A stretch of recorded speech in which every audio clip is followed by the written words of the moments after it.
Hello, gamers, and welcome to Gamers for Peace Twitch channel. I'm going to be your host tonight, Phoenix, and I'm joined by two of my good buddies. Go ahead and introduce yourselves, fellas.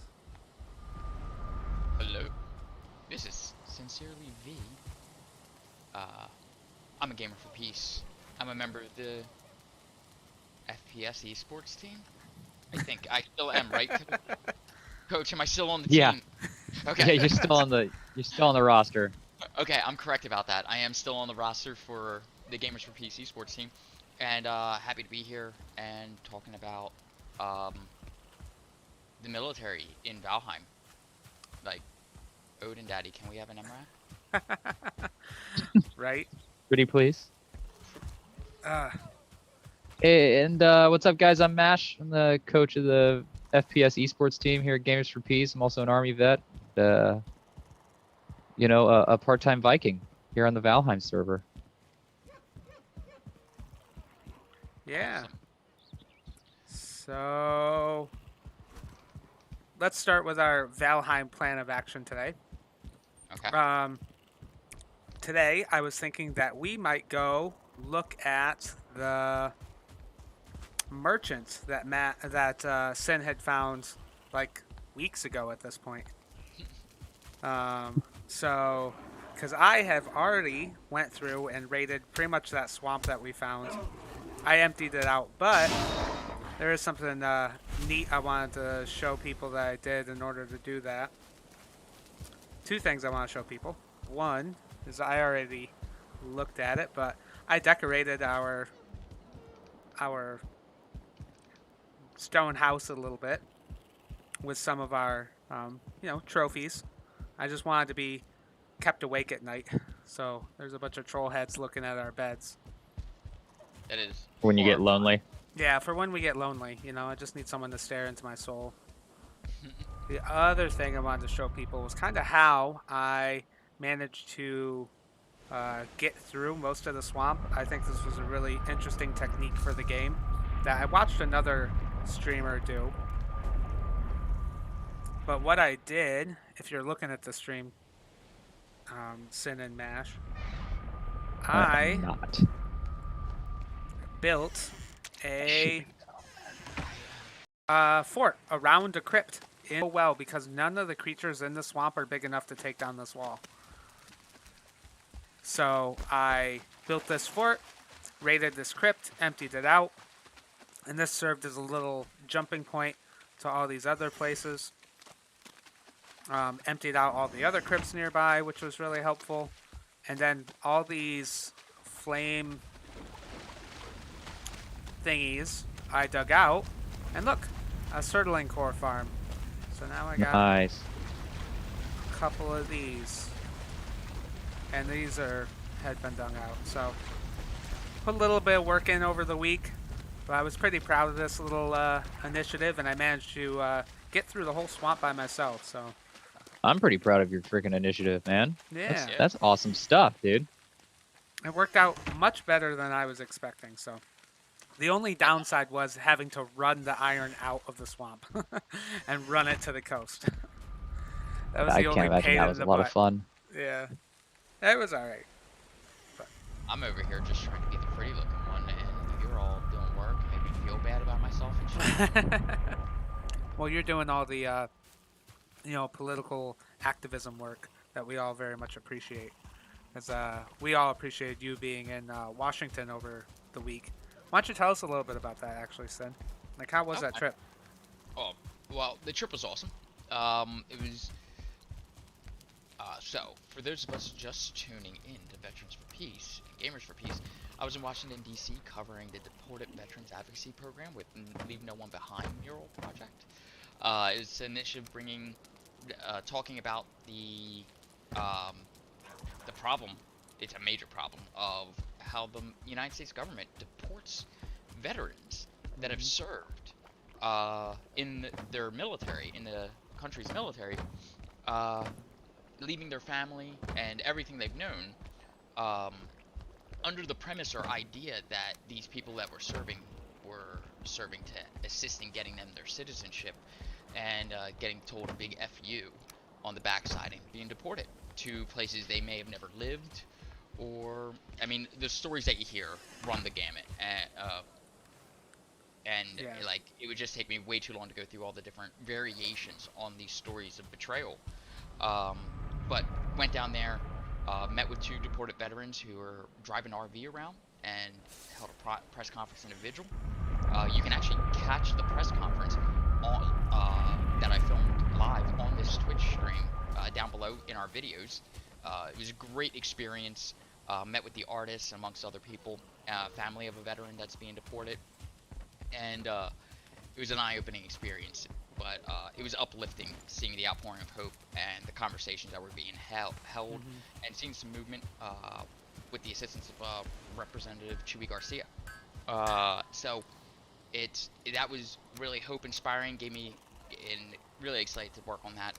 And while we were down there, we received word that the Derek Chauvin verdict was coming in, and myself and my partner in crime on the VFP staff decided to head over to BLM Plaza, like with trepidation, reserved trepidation, I would definitely say, was there, not knowing what the verdict was going to be, and not knowing what was going to happen on the ground, and we covered that on live on the stream as well.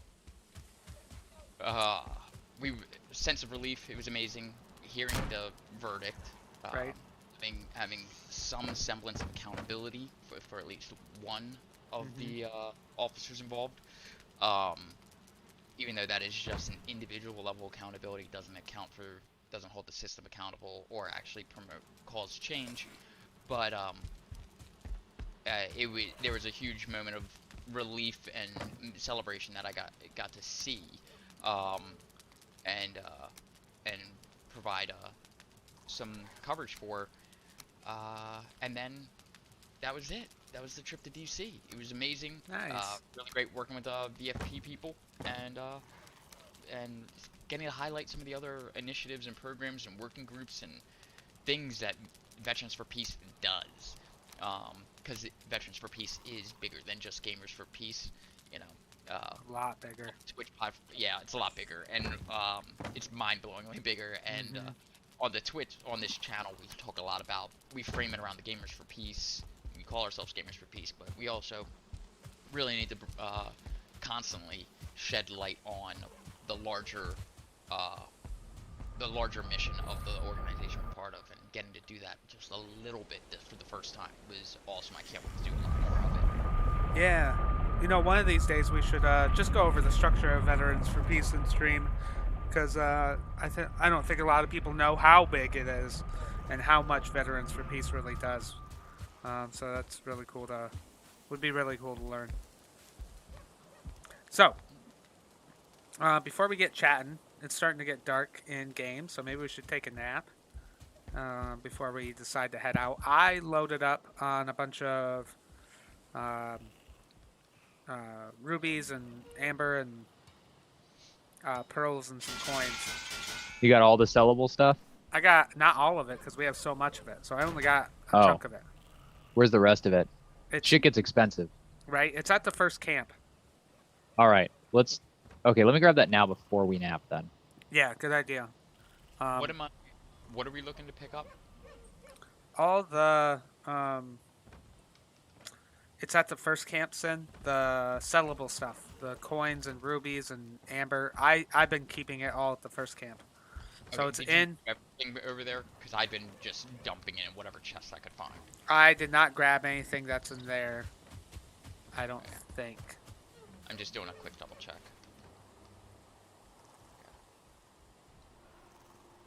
Yes, War Puppy, that's exactly what organizing is. Right. You're on the ball today. And not in Valheim for some reason. Well, you know, he's keeping it real in the comments. And, you know, maybe a little too real. I mean, come on, dude. Organizing's a lot more than just getting your papers in order. But did anybody actually keep when you were we're in the military? I kept called it I love you or I love me binder. Yeah. I love me book. Yeah. I still have mine and I still use it. That's like one organizational strategy.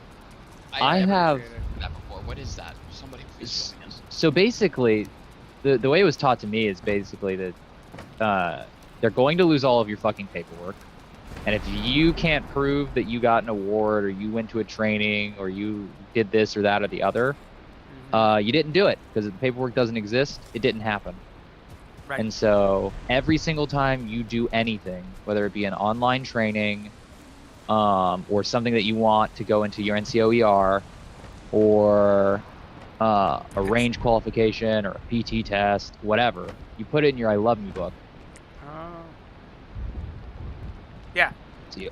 Yep. And I still use mine. Like it had like school paperwork in it and trainings I've done outside of the military and updated resumes and stuff like that. All the sellable stuff is in the other. I ran right into the fire. Is in the other chest area. Oh, did I not grab it? I found Yeah. some random rubies and pearls, and I thought that was all of it. No, but it's in those last two. I'm already loaded up. Lo siento, mi amigo. But Yep. yeah, that's something the military does. You know what? Here's some truth in recruiting for you. How many of you were in when they had that big hack and they lost all their information, and then the Army was like, hey, here's like 50% off on like LifeLock for 3 years? Oh no. Because we definitely gave your social security number to the Chinese government. That's messed up. I was not. I don't think I was in. I don't think so either. I don't remember this, but if I was, like... It was like Ah, shit. 2017? 2018? Oh, yeah, I was definitely out. I got out in 2012. I didn't get free until God, was it 2018? I don't know. COVID was a time warp. OPM hack. Yeah, the OPM hack. Thanks, Little Pistons, for reminding me. Yeah, so, today's topic. The Derek Chauvin case. Recent announcement, right? So, it was good news, right? Definitely can't be disappointed. So, Derek Chauvin was charged with 2 counts of murder and 1 count of...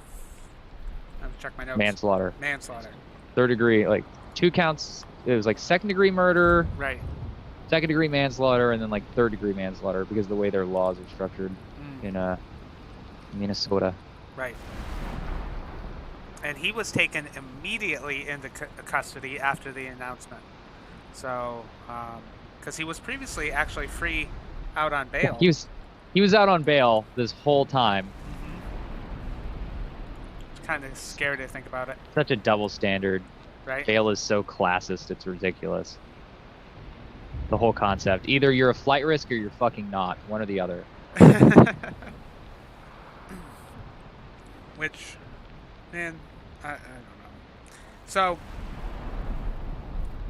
you know, there's a lot to this proceeding that I was reading about. And the prosecution did an interesting thing. And one of the things the prosecution did was he focused on the idea that Chauvin did something wrong, and not that there was something wrong with policing in general, right? So one of the quotes I have from the actual prosecutor was, imagining a police officer committing a crime might be the most difficult thing you have to set aside, because that's just not the way we think about police officers. Mr. Slider told the 12 jurors who will decide the verdict, what the defendant did was not policing. What the defendant did was assault. And so he did this thing about separating Chauvin from policing, that he really painted Chauvin as like a bad apple. And I have mixed feelings about how he approached that, because I am concerned it like will shoot the overall abolish policing movement kind of in the foot, painting Chauvin as this bad apple instead of the systemic problem that he represents. I hear you, but I don't know that court precedent is going to play a large enough role in like public consciousness. Right. Does that make sense? Like, I don't know how much a prosecuting attorney's arguments and like how much that is upheld in a court of law matters to how the public feels about it, because the prosecutor is trying to get 8 specific jurors to like make a decision. Right. Right? He's a salesman. I put it like that. Right? Like being a lawyer is sales in a way. And I would argue that his sales pitch is not going to be something that is, I don't think that's going to be the lasting memory of the Chauvin trial. Although I see the problems with the argument that you're pointing out for sure. Right? Like, well, I think that will, in the public sphere, no, I don't think it will have as that much of an impact. But I'm really afraid of it having an impact in the court, because it will set a precedent. And so him painting Chauvin as this, yeah, ACAB was not a good sales pitch for the jury, but him painting Chauvin as this bad apple, I mean, as a legal approach, I have no doubt in my mind that that's going to be a hindrance, because this will ultimately set a precedent. what's the precedent that's being set that you're concerned about? Well, in general, just convicting police officers, right? They have to. Well, I mean, okay, you make a good point, right? So, Because he wasn't acting like like there is some role where's the other boat? in our it's No. destroyed. How did it All the die? parts will be there though.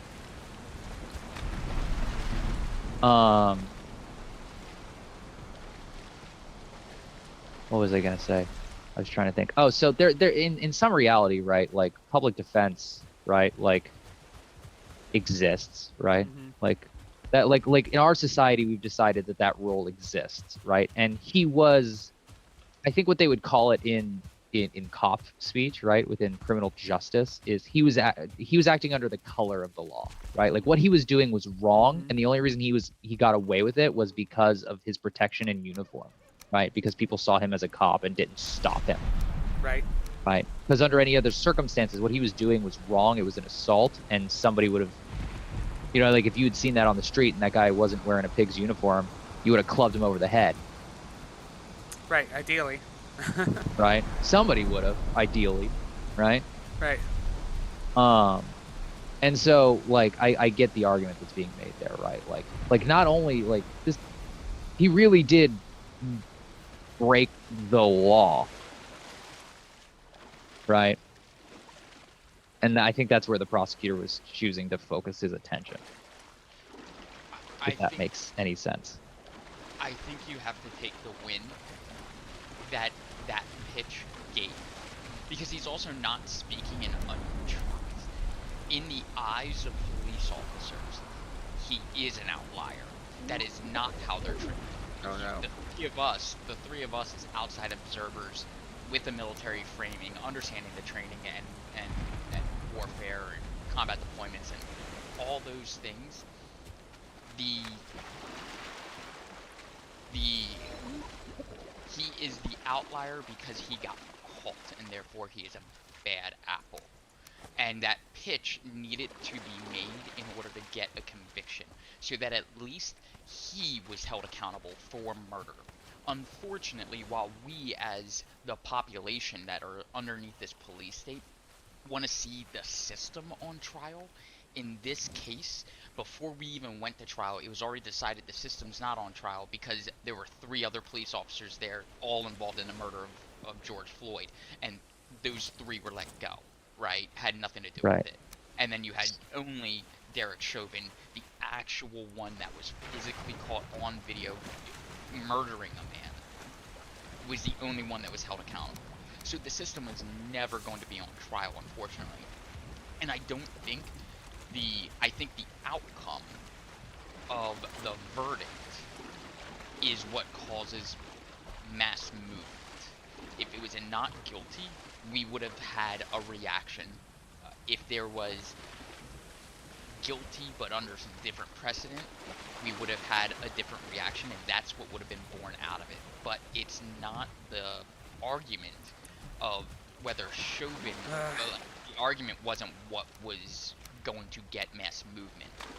The conviction wasn't going to get mass movement itself and change the system.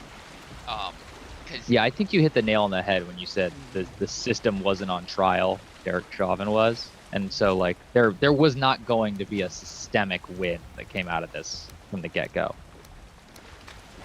No, I don't think so. Yeah, I think policy, procedure, etc. It puts the blame on the individual to protect the larger agency, and I mean, yeah, and that's what exactly happened here. Is like they decide to throw, Chauvin under accountability of his actions. This is pure speculation, but I want to ask a question. How much do we think politics and the fear of a mass response to a not guilty verdict actually led to the conviction of Derek Chauvin? That's a great question. How much do you think it played into the minds of the jurors? No, I think conspiracy. He was convicted of a jury. Well, I mean, like we can all put our tinfoil hats on, but 12 people decided this fate, not I think him just going to trial wouldn't have happened without the mass movement we saw over the summer. I agree wholeheartedly. Yes. Let me start there. Yes. If those protests didn't occur, we wouldn't have saw him be convicted. And I was just going to say, I think that shows the power that protesting can really have, and that we need to continue to leverage. Right. Last I checked, Breonna Taylor's murderers are still running around free. Right. Which is why the momentum shouldn't stop. And then again, the newer case, right, of I mean, we can Brown. rattle off 5 names from the Right. last Yeah. week and a half, but Right. anybody caught the press conference from today's Andrew Brown Jr. Shooting, which happened in Elizabeth City, North Carolina? We ready to go sailing? Yeah. Can you show me where this treasure was? I never did find it in that box, man. I checked every box in the whole area. I got it. Oh, Mash. good. Okay. Okay, good. I was waiting for a moment that would be a good time to like cut off Discord, or like a discussion to talk Yeah. game and be like, I can't find the treasure. Sin, are you still wearing leather? No, I'm in bronze. What do you have? Mash? Iron? I put on iron. Okay. Just checking. Alright. Alright, here we go. I'm debating whether or not we should take the long way around, so we're not near the plains.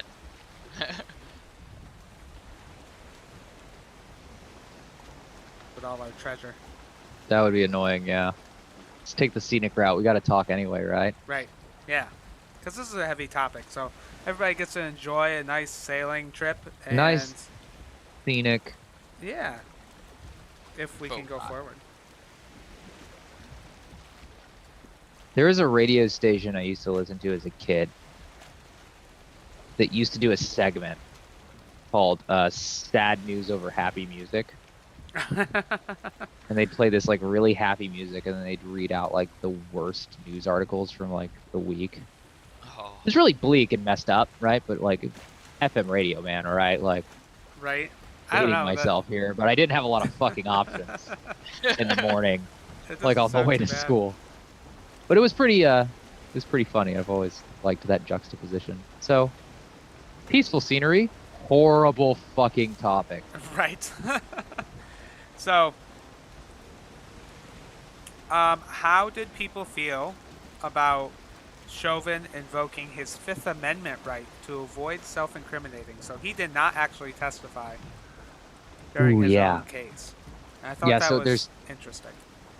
Two hot takes on that. One, my knee-jerk reaction was, like what a dick. He thinks he doesn't even have to talk, right? Like he's so pig-headed and convinced that he's done no wrong that he doesn't even feel the need to defend himself, right? Was my first take. And then I realized that the reality of the situation is that his attorneys, his defense attorneys are the ones that were like, no, no, no, no, no, you can't open your mouth. Right. Like we can't let you on the stand. And what does that say about the consciousness of like what was going on in the defense's like circles, right? Like him and his Right. buddies at the barbecue, because he wasn't, you know what I mean? Like he was out on bail, dude. He was Right. still going to the cookout. So Yeah. like the mindset there, right? Like that his defense had to be like, no, no, no, you're staying off the stand. We can't let them cross-examine you, or else you're gonna put your foot in your mouth and get executed. And they said he was so emotionless during the trial, but he had a mask on, so you know, there's a benefit to that, right? Not being able to show your emotions or not give things away. But he was so stoic throughout the whole trial, which was noted several times. And you know, I honestly would love to talk to him. I really like as a therapist, like I want to hear what's going on for him, how he's interpreting things, how he feels Mhm. about what had happened. I just want to know if there is remorse or if there's So Yeah. you're like I want to echo that, Phoenix, because I recently saw something, a news article that had referenced an interview with another police officer who said, I forget what the topic or the headline of this article exactly was, but it was talking about police use of violence, um, and the training they receive. And this officer in this interview said, I wake up and practice shooting my pictures of my own children so that I am prepared to shoot other people's what kids. the What Really? the I'm pretty fuck? sure this is in Get that guy a reference to psyche Adam, val yesterday. right? Like this was I think this was in relation to or regarding the Adam Toledo shooting of a 13-year-old boy. Wow. Oh my god. Just Put about that guy in a Adam. padded fucking Right. room. No But that's not kidding. the first- So I'm the child of two police officers. Like I grew up in a culture that I have watched since being a child escalate further and further into militarism, further than I at the height of my military participation. Like police and the conversations I would have with my parents about policing. It's just so awful. It was mind blowing. It was mind blowing the fear in which police officers spoke and the expectation of their only role is a purveyor of violence to protect law, what is written on paper, and Right. there is no conversation in about the humanity of the neighborhoods or communities in which they're patrolling or operating or performing their duties. It literally is conversations like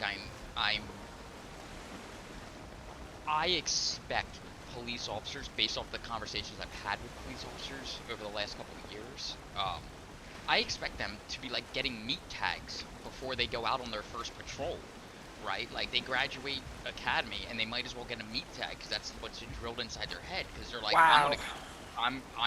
it's a war. These aren't neighborhoods, it's wars. And the justifications for broken window policing and the language of killology, and I believe his name's David Grossman. May things happen to him in Valheim that I'm not gonna put out there. Fuck that fucking guy. Thank you. David Grossman, you a piece of shit.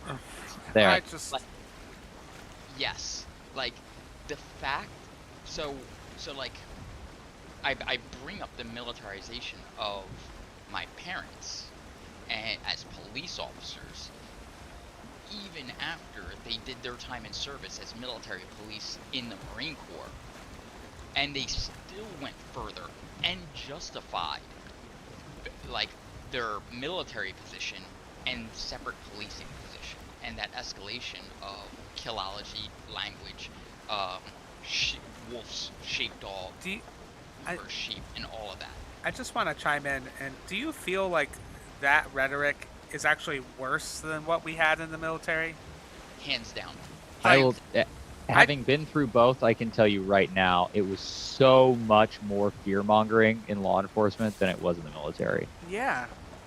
I mean, oh my gosh. To have to train to actively destroy your empathy. I have a question for you, Phoenix, as a therapist. Like, and this is just straight hypothesis from you.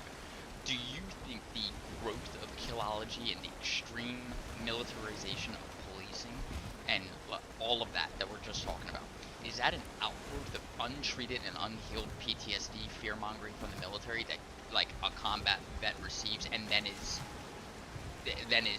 thrown into policing and brings that untreated PTSD fear response into policing and then becomes a thought leader and it changes policing? Not that policing was ever rooted in Right. something good, but policing wasn't militarized with MRAPs and grenade launchers like Right. as it is right now. Like, is there a correlation there, do you think? So you could jump into the 1033 discussion from here. Right. And I think that's a good point and a good segue. And I don't want to go as far as like calling it PTSD or anything like that. But there's a general fear of the other. And I think that is a bred and tried and true thing of the military. It's like we are taught to fear non-Americans, right? Generally speaking, in the military, you fear non-Americans. And I think the overall fear is, yes, and it is a product of colonialism and white supremacy. This idea of like, you should fear non-white. You should fear things that are not you. And I think that gets bred into the cop language as well. Fear all things that are not in uniform. All things that are not police. All things that are not, backing the blue. Us versus them. Right. It just becomes that us versus them mentality. And we see that. That's actually a cognitive distortion. So it's a very basic form of therapy called cognitive behavior therapy. And one of my favorite things to teach in cognitive behavior therapy is cognitive distortions, which are thinking errors. They're thoughts, they're patterns of thought that are logically flawed. And one of them, of course, is like black and white thinking, us versus them. That there can't be a middle ground or a gray area. Things have to be in absolutes. And that is a logically flawed way of thinking. And that is unfortunately applied in police to everything. Us versus them, they broke the law or didn't break the law. Like, that black and white way of thinking, I think, just causes more harm. And I think that is bred into us in the military because they expect us to react so quickly. So we have to have this very black and white train of thought because we have to respond quickly. Is But- that why they are able to justify the 1033 and increased militarization? Well, I think on that level is what we're seeing is policing in the United States is a natural segue from the military, right? You get out of the military, you have all this combat training, right? Well, what's the only other profession in the United States that really uses a gun? Policing. So segue into policing. And then you have all these veterans, Army veterans, that are now like, getting higher up in police stations and able to make more decisions and like, oh, we can get military equipment for this because I already know how to use it and I'm familiar with some of that. And I think that's really hooah. So let's get military stuff. Not that it actually Fucking changes hooah. anything. Right, fucking hooah. Fucking hooah. And so the 1033 program serves that purpose. It is a way to funnel military equipment from, that the military is no longer using, and I'm putting that in quotations because, like, Yeah. how many freaking Humvees do we have that are like almost never driven, and then they're like, oh, this is too old. Now we need to like get rid of this one and just get the newer one, even though it has like, you know, maybe like 1,000 miles on it. I don't know. Yeah, it's only not running because it hasn't been serviced Right. in a year, 2, 3, Right. 4 years. Right. Oh. So, Yeah. Well, and my I'm sorry. before you make your point, can you explain to our audience what the 1033 program is, and then dovetail that into what you were about to say? That's kind of exactly what I was about to do anyway. So fantastic. Well, the 1033 program is this program that was that is run by, if I'm not mistaken, correct me if I'm wrong, the DLA, Defense Logistics Agency under the federal government, and it got spun up around the time of the increase of the drug war, quote unquote, in the United States as an excuse to fund to assist law enforcement agencies that were like had specific drug enforcement like missions. And then slowly it grew and grew, like all corrupt military industrial, complex related programs, into being just a way to funnel all surplus military equipment to law enforcement agencies, to include things like large armored vehicles, bayonets, incendiary devices, grenade launchers, body armor, pretty much everything. And also the program is historically extremely untracked. There have been studies in the past that have shown that law enforcement agencies will trade equipment amongst themselves, and then they'll just be like, oops, yeah, like on our books we had an MRAP and like 2 M32 grenade launches that you gave us, but we hated them. Watch yourself, Sin. Oh, Sin's dead. Shit. I was afraid of this. I was very much afraid of this. I was literally alt-tabbed, and I just heard shit, shit, shit, shit, shit.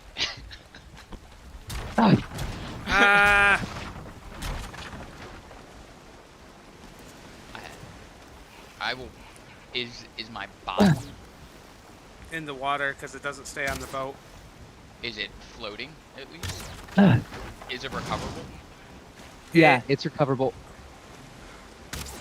I'm completely geared. I have my inventory was pretty much full, so I'll tell the other boat over to get it. Okay. There was another one, Mash. Did anybody see the lead on that? I was pretty proud. All right. Let's see if we can get Sin's stuff. Can we do it? Yeah. Oh, we absolutely can. Just get back over there to where his tombstone is, and then like pump the brakes. Anyway, disaster. 1033 program is just a big bullshit program where we give law enforcement military equipment that they don't deserve or need for any purpose. I'm pretty sure there was another one. Just be on the lookout. Definitely to the right. Can I sail down the short way to connect to you, or is there a landmass between the southeast waterway and the where you guys are positioned? There is. You could go the short way, but there's a lot of plains there, so that's why I went this way. We have a fueling that's swimming out to us. That is going to be real trouble. Oh shit! A fueling. So we should go park. Oh, you know what? Is Sin coming to us with a boat, or are we recovering his shit and fucking off? Because if this guy gets in range of us, nope. I so can't. I've only got 2 arrows left. Okay. I'm coming. I have a shit ton of arrows on my body. We got to get away from this guy. Those spears are dangerous. Okay, so that direction is not gonna work. Row, row, row the boat right the fuck away.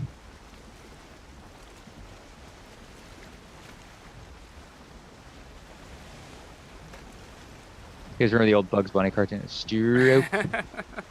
Stroke. Is there enough iron for me to make an entire new set of armor? Yeah. I think so. I'll just re-gear instead of sacrificing us over and over again. There is some bronze armor there if you want to throw that on. Okay. Right. In one of the boxes at base 2. Okay, cool. Then I will do the quick gear up. Yeah, because we're not going to get through that straight. Not with those freaking things and not with the Desquitos there. Okay. Then. Are we Hear this. gonna come back and pick up Sin? Yeah, And there's nothing else we can do. This whole area is plains, so the only way would be to go through the strait or just kind of say F it and not even try. No. But we do need to get Sin's stuff. He's got a bunch of treasure and shit on him, right? I put most of my treasure in the In the hole? in the hold. There was a little bit left on me, but not a lot. Okay. Yeah, I don't think it's worth it. I'll definitely put down a marker on your body then, Sin, so we know to get back to that stuff at some, Yeah. when we can do a little body recovery. So we were talking about the 1033 program before I said, oh shit, oh shit, oh shit. And everything went to just fucking hell. Yeah. I should have had better anyway. intel. There's a bunch I think my... of here. Oh, Shit. shit. On a And I- shingle. A bunch of what? Grey doors. Oh.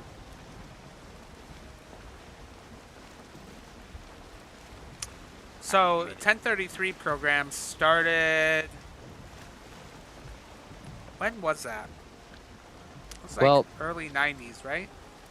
Or late 80s, yeah. It was Yeah. war on drugs time frame, is what I remember. And originally which- started in order to assist law enforcement agencies who were conducting this war on drugs to have some necessary equipment, and I'm putting necessary in quotations too. Sea serpent. Oh Really? shit! Get to the coastline. The coastline is plain. There. Okay. We don't have We've already wind been- that way. Well, we got to get away from this guy. We've been speared to fuck already. Oh, Ah! oh boy. Oh boy. I don't have It's wind real- towards the coast. We could row in, and then I could build a workbench once we get close and rebuild the boat. Okay. But we've got all of our treasure on this ship.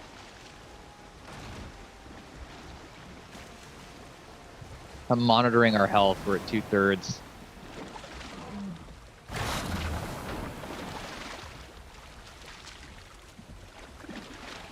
If you cut starboard, we Yeah. should be able to pick up some wind. Right. I'm Off just the thinking beam, that, but like, he's you could almost get a blocking us beam from reach. turning.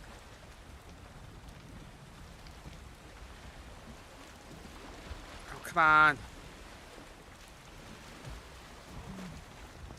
Oh! You dead? No, I'm good. I've got my hammer out and I'm staring at the health of our boat. Oh, it hurts real bad. I'm going.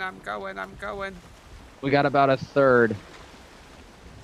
Of course there's a troll on the shoreline. Ah! Cut right further, we'll cut into that, it looks like black forest there further on the right. That's better for us anyway. Just watch Yeah. out for Trolley McTrollface. Yeah.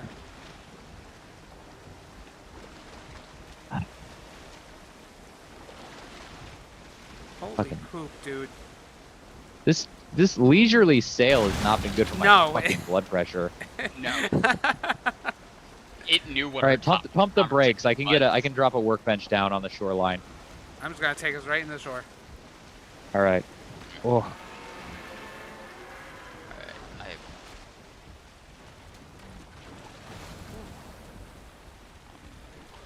Alright, what can I go real quick? Alright, so 1033 program. Are we ready to start talking again? yeah. That serpent is right here, dude. Look at this motherfucker. He's trying to. He is so mad that we have a boat.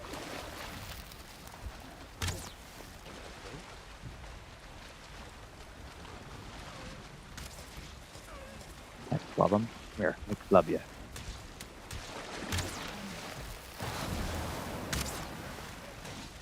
Get out of here, Grey Dwarf. Busy. Oh my god, I cannot believe we've held aggro on this guy on the shore. If we kill this guy and get his scales and shit right now, I'm gonna be so happy. We If we understood can- that one time. Oh shit. Oh shit. How much iron Oh. do we have? Did you get him? Oh, almost had him. Ah. I ran out of stam. I needed to hit him one more time. He's gone. He's fucking off. Ah.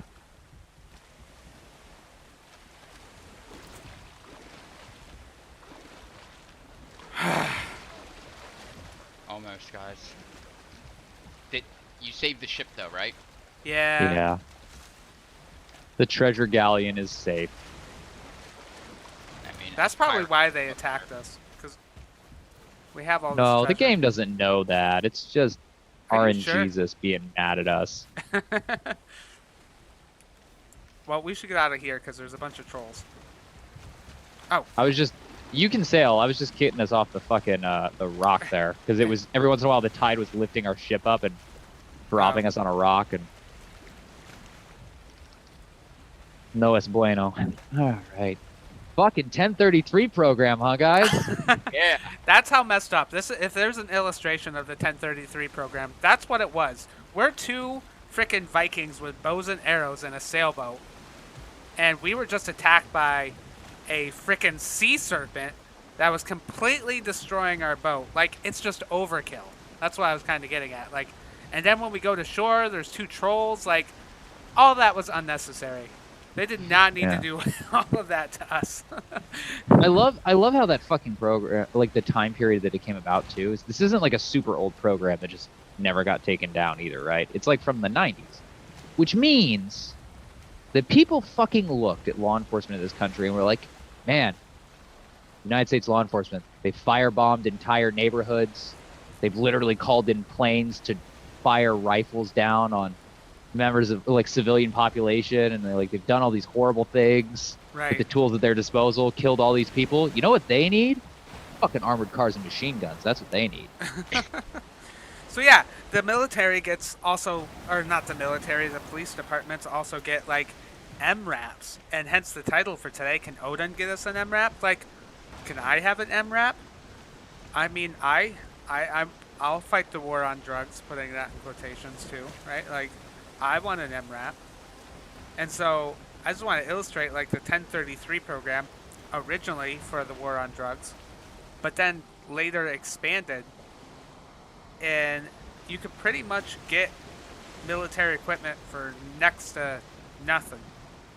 For Literally really, like, nothing. any- For paperwork. Oh yeah, for paperwork, but for any mission. That's what I was kind of getting at. It didn't matter if you were doing the war on drugs or not.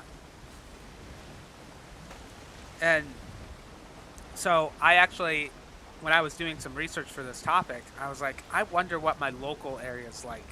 I live in a very rural, upstate New York area. Our local sheriff department has an MRAP. Why? What roadside bombs do they need an MRAP for?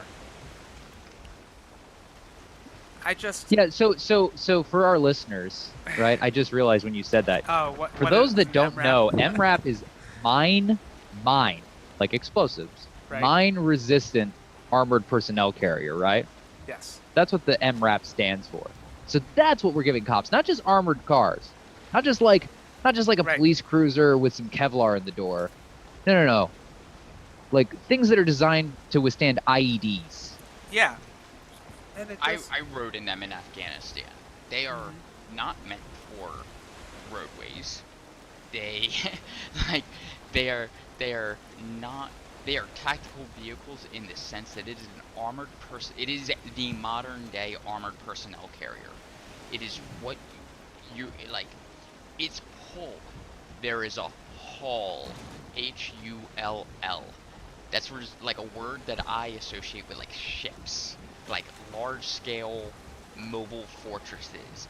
Its hull is shaped in a certain way. It is a V-shaped hull in order to divert the concussive force and the explosive force of a mine that with the thought, because at the time before the MRAP's deployment, there were stories and videos of like tanks, armored tanks getting lifted off the ground and shredded to pieces over IEDs. So the vehicle that is in the streets of America currently putting down civil unrest, quote unquote, or peaceful protests, is a vehicle that was designed as an answer to a, a metric ton weight vehicle getting lifted and sent football fields away from the explosion. Right. Like, that's what this is.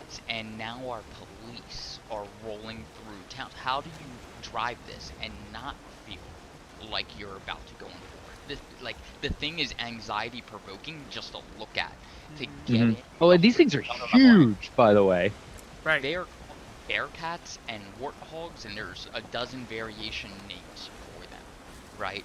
But MRAP as a term, like,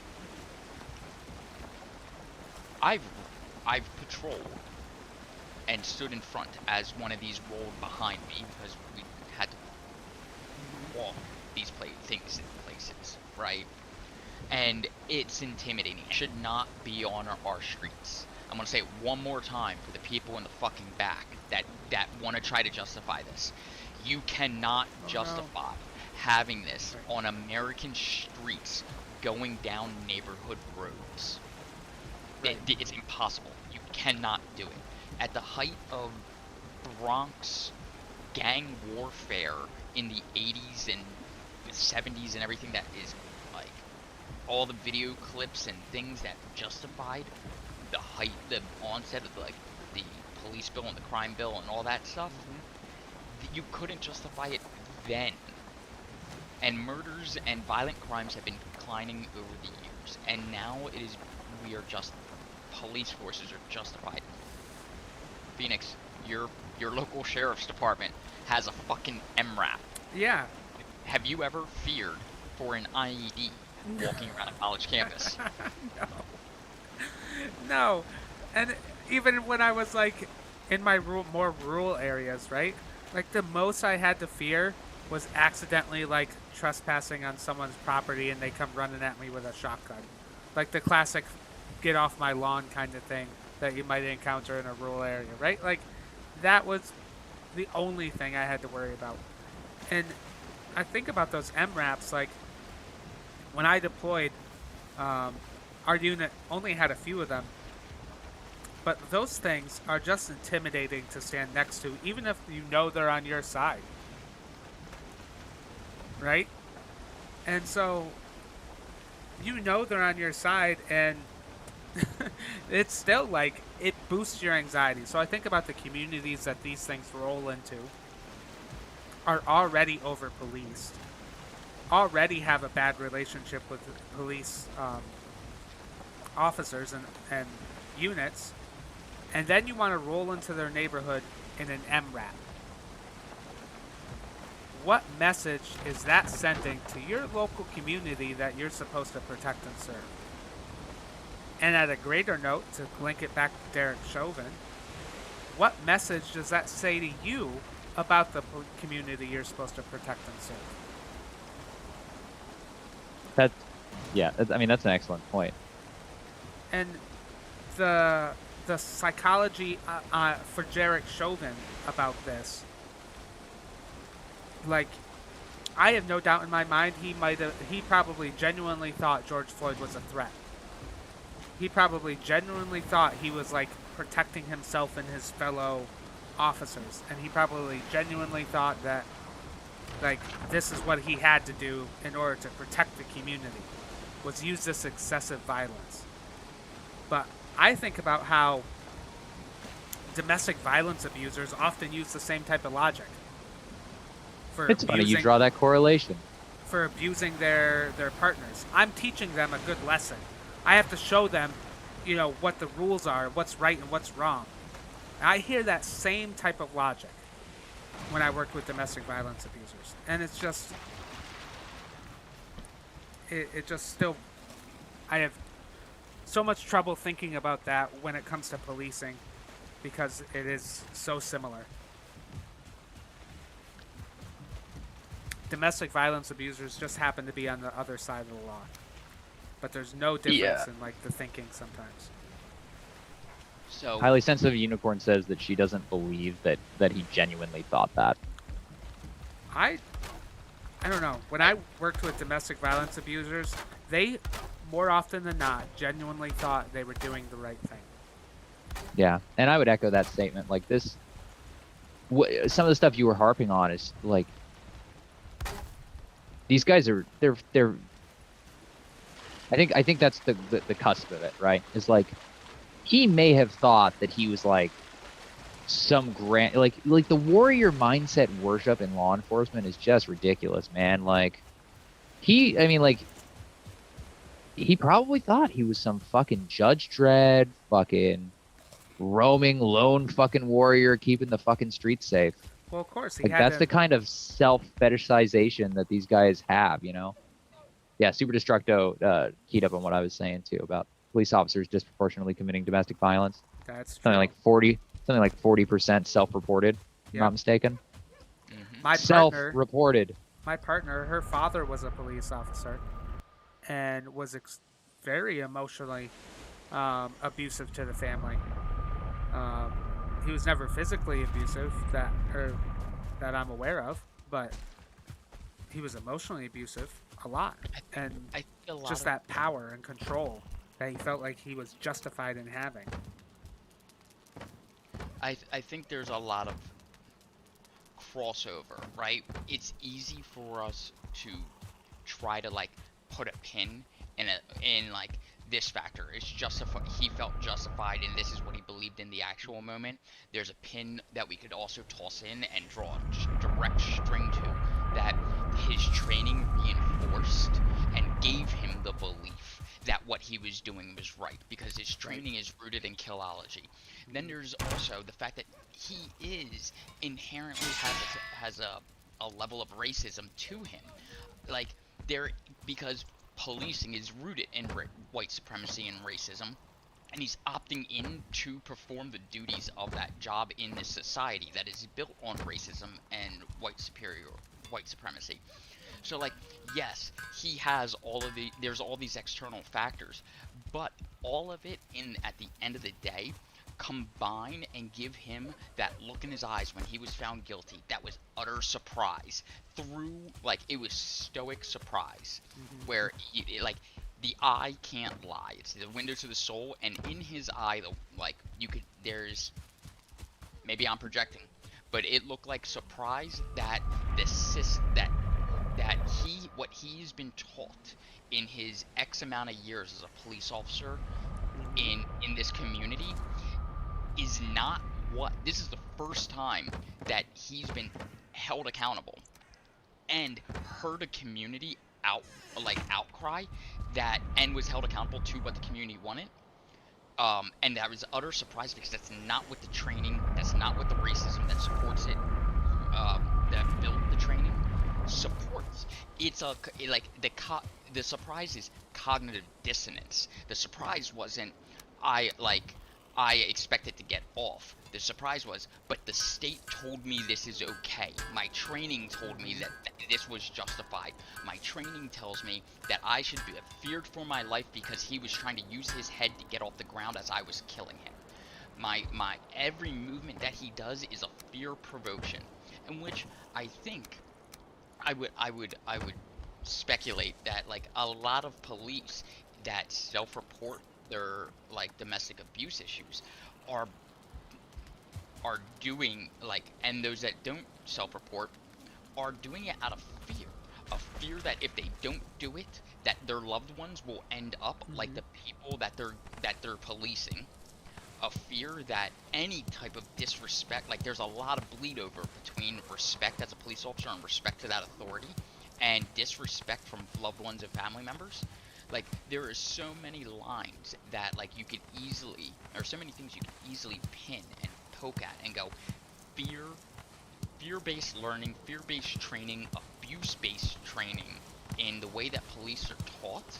I actually pulled it up here. There's let me pull this up. Where'd it go?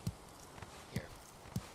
This is state and local law from bjs.gov, U.S. Department of Justice, Bureau of Justice Statistics, right?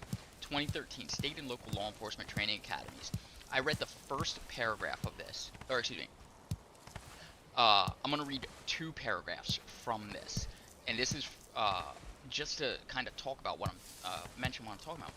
From 2011 to 2013, a total of 664 state and local law enforcement academies provided basic training to entry-level officer recruits in the United States. During this period, nearly 135,000 recruits, 45,000 per year, entered a basic training program, and 86% completed the program successfully. This completion rate was the same as was observed for 57,000 recruits who entered training programs in 2005. About half, 48% of recruits were trained by academies using a training model that was more stress than non-stress oriented in its approach. Stress-based training is based on the military model and typically involves intensive physical demands and psychological pressure. About a fifth, 18% of recruits were trained by academies that maintained more of a non-stress environment. The non-stress model emphasizes academic achievement, physical training, and a more relaxed and supportive instructor-trainee relationship. A third, 34% of recruits were trained in academies that balance the two approaches. Half of our police, so half of 135,000 recruits, right, are trained in a military model, which I've talked about before, and there's other people have talked about, is something that causes trauma and harm in order to get you to submit to the authoritarian model of whatever its goal is. And if its goal is to police through fear and intimidation, it's going to stress that. And in the training model itself, you're not coming out of boot camp at all like this prepared to deal with the reality that communication and de-escalation exists, because everything that was taught inside these models, so 48% plus 34% was at 76, 82%. 82% of these recruits were taught by getting their faces screamed at, by knife hands and frog voices, and getting told to jump higher because they're not jumping high enough when told to jump, right? And then they're giving military equipment and justified in their use, and then not properly trained. The reason I found this statistic was because I was looking up the average amount of firearm training that police officers go through, right? Because I wanted to compare it to the military. Police officers might go to the range once or twice a year after they go through boot camp, right, to train in with their sidearm, or get a single certification with an M16 or something like that. So you have recruits, you have 82% of 135,000 recruits are taught by getting knife hands and through fear tactics, and then are told, here's military weapons, and then taught killology. You have nothing in your pot that teaches de-escalation. The instructors for these recruits and for these police officers aren't teaching de-escalation, because all they're doing is escalating and causing harm. So when these officers are going back to their households, what's the only way they've been taught to show how to teach? Right? Through fear, physical violence, and intimidation. Right. And that's what happens in domestic abuse, and that's what happens anytime somebody talks back to them on the street.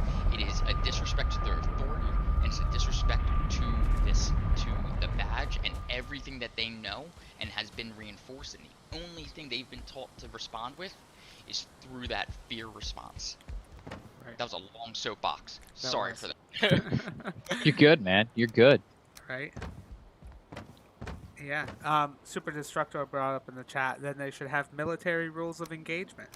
That was actually one of the questions I wanted to talk about today too, was, do y'all remember your rules of engagement when you were in or deployed? So there was a little ditty that when I was in Fallujah, and I'm pretty sure this ditty held true even afterwards when we were rolling around in convoys around Fallujah.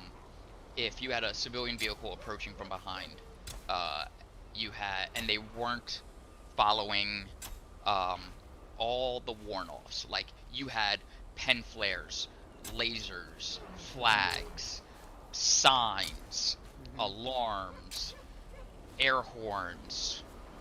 I'm trying to think of anything else. So I just rattled off six ways to get a driver's attention that you were expected to go through. Now, did you have all 6 available? Don't know. But you had 6 options that involved no interaction with other than, well, the pen flare was shot at the vehicle generally as a deterrent. But so you had 6 non-lethal options that invoked no actual physical touching between you and the vehicle that's approaching you from behind.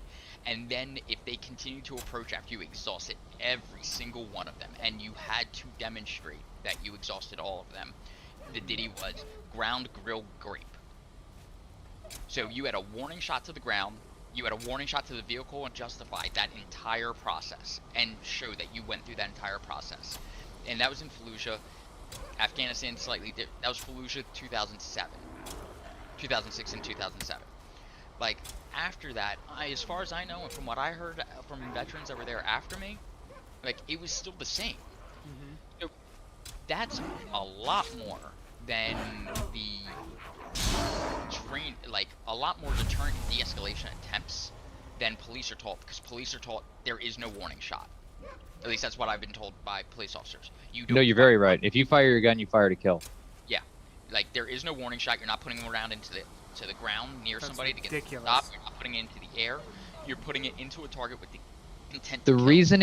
reasoning that's given is that you are responsible for every bullet that comes out of your gun, and if you fire a warning shot in an urban environment, you don't know where that's going to go, and if you put a round into a baby, that's on you. Yeah, but it's not. Like, that's the whole case of Breonna Taylor, right? It's not. Right, but that's the It's not on reasoning them. behind. That's the whole reasoning behind the no warning shot instruction.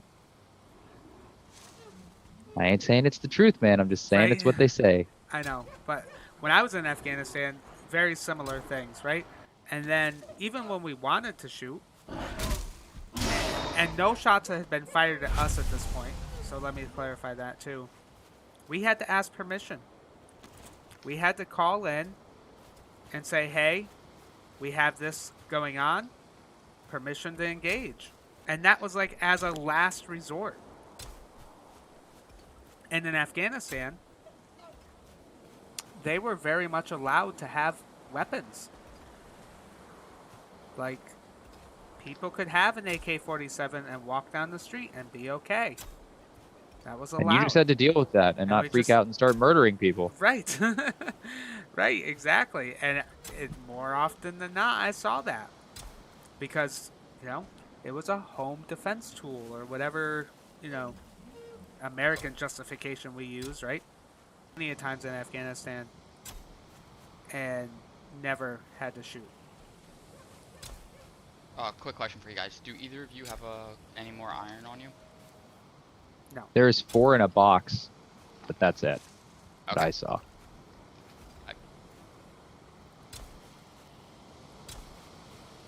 My lines for this garden suck.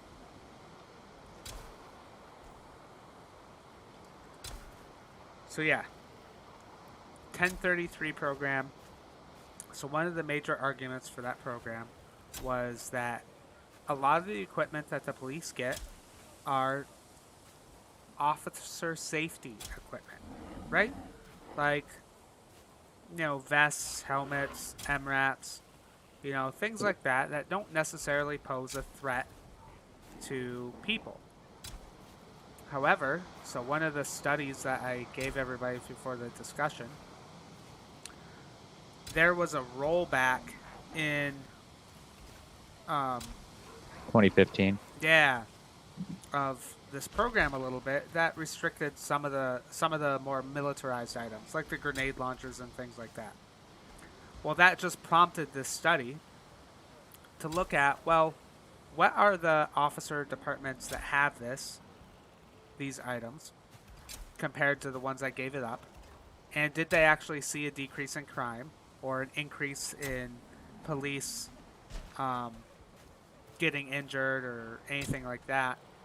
And what the study ultimately found was nothing. There was no difference in crime rates for police districts that had more militarized equipment versus less militarized equipment. There was no difference in officer safety for districts that had more of these military equipment than less of these military equipment. And so, again, then what's the purpose if anything, but to just be like more hua, right? I think a big part of this really is military industrial complex, though. I hate to just be like stereotypical fucking leftist about it, but you know, the taxpayer pays for this stuff. Right. Well, And if we just had all these things sitting around, it would potentially be a critique of the fact that we spend all this money on these things. right. But as it stands now, all of a sudden, you know, they all have places to go. And then, oops, if we need more MRAPs, then we just have to buy them because we don't have sitting around because we gave them all to law enforcement. So you better build some more. Right. Yeah. And that gets some rich asshole another gold yacht.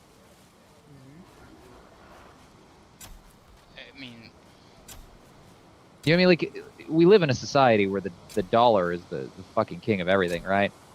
mhm. So I think in a lot of instances where I would like to point to evil, it's I think a lot of times it's just the fucking dollar bill, right? Like I think a lot of this stuff is symptoms of a problem, right? Like these are all horrible things that happen because of the way this stuff is dealt with.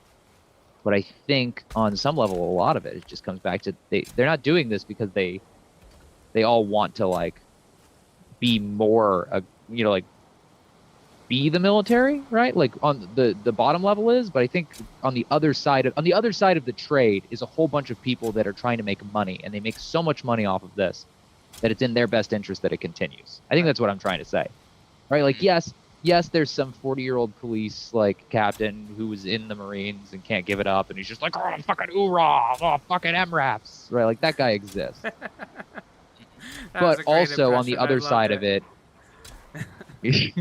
on the other side of that coin, right? Is the other half of this problem is some jackass making a ton of fucking money off of this shit with, you know, just for the sake of a fucking dollar bill and like the evil that represents in and of itself. I think is part of this equation. Which we all know ultimately, like, since, you know, the Fed really just prints a lot of money anyway. Like, I don't know. I'm getting so disillusioned with this. The more I learn about money and things like that, like, We printed $17 trillion yeah, it doesn't make any sense. just last year. So it's just. But again, that military-industrial complex, I want to highlight that as much as humanly possible because I know that is a huge problem. Because the military engagements should not be profitable. There shouldn't be profit in war. And it's scary to think that people profit off the death of other people. And, you know, Smedley Butler. Not just the death, but the murder of. Yeah. Right. Right. They're not just dying. Like the Yeah. Yeah, I just killed him for you, buddy. Sorry that I didn't catch that in time. It's all good. It's not just like our vicious healthcare system that profits off of the death of people who can't afford their insulin, right? As violent as that is. This is invading other countries, blowing up people's homes, dropping drone strikes on weddings, like murdering children en masse, and then using the profits from those gross, horrifying acts, like to make profits from these horrific acts. Right. And even is just obscene. And even like a war we might consider justified, like, you know, honestly, I didn't know a lot about Smedley Butler until more recently. And I read his book, and, like, you know, he was World War One, right? We often think about that as, like, a pretty justified war. But how many people made a crap ton of money off that war? And he highlights a lot of it. And it just still blows my mind that, like, that even for wars that we perceive as as might actually have some purpose, which I think that's far and few between, if any. I would say World War II was probably the last justifiable conflict. And even that one, America did not get involved because of the goodness of our hearts. Right. We deport. I was gonna say we exported fascism to Germany and set that all up. Like, America's complicit in the root cause of World War II as far as ideology that was being exported around the time, based off of our own policing practices and slave trade. And so it's just so long and has like only benefited a very few people in the United States. It hasn't benefited me, and I'm sure that that it probably hasn't benefited most of our viewers here either. Yeah, I don't think you'd be speaking out of line to say so. No. And it's again just that like cycle of profit off war. And yes, this 1033 program just feeds into that, because all it does is give the military an excuse to buy new and more equipment. So I wanna tie in. We started off by talking about Derek Chauvin, and we've mentioned briefly some of the police murders that have occurred since his trial over the course of the last 14 plus days. I forget the exact count of days since the trial, or since the trial started. And there's so many names, and I don't want to forget any of those names, but we just had the press conference for Andrew Broughton Jr., where they released a 20-second clip to the family after redacting, and we're given some basic information, including that like the lawyers for the Brown family have said in the clip that they saw there were at least 7 officers, I think the lawyer said 7 to 8 officers, firing all their weaponry, including and written out by the police were AR-15s, right, being used for the execution of this warrant that led to the murder or execution of Andrew Brown. And he was wanted for like possession of cocaine and sale of, like, possession with intent to sell cocaine, not like fucking drugs, dude. Right? Like, this guy wasn't an arms dealer or anything. Right? As far as I'm aware, he had some resisting arrest charges in the past, but it's not like they expected him to have a gun, is my point, right? Like, for them to roll up with assault rifles on a fucking, like... And I don't wasn't know. this like during the day? Yeah. And in Burns' house, where they blocked him in, so he had no route of escape because they blocked him into his driveway. So in a residential area. Yes. Mhm. You have 8 officers firing and maneuvering for an extended engagement, which there's untold amounts of rounds fired, and declared that at least M16s were used, or AR-15s were used, and their sidearms, which I believe were Glocks, right? So you have these two. Hey, come on, Sin. firearms being used. Let's hop this boat and leave Mash Okay, to keep building, and we'll go exploring. Oh, did we? Whoa, hey, I didn't know we were going anywhere, Pimp. My bad. Shit. No, I didn't know either. I just kind of just decided, like, right now.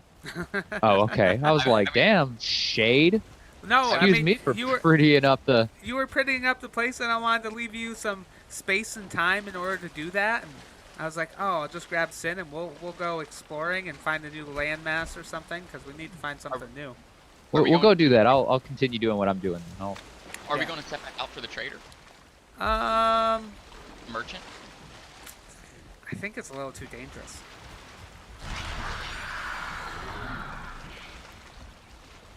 And if that's the case, we should probably empty this ship full of all the treasure.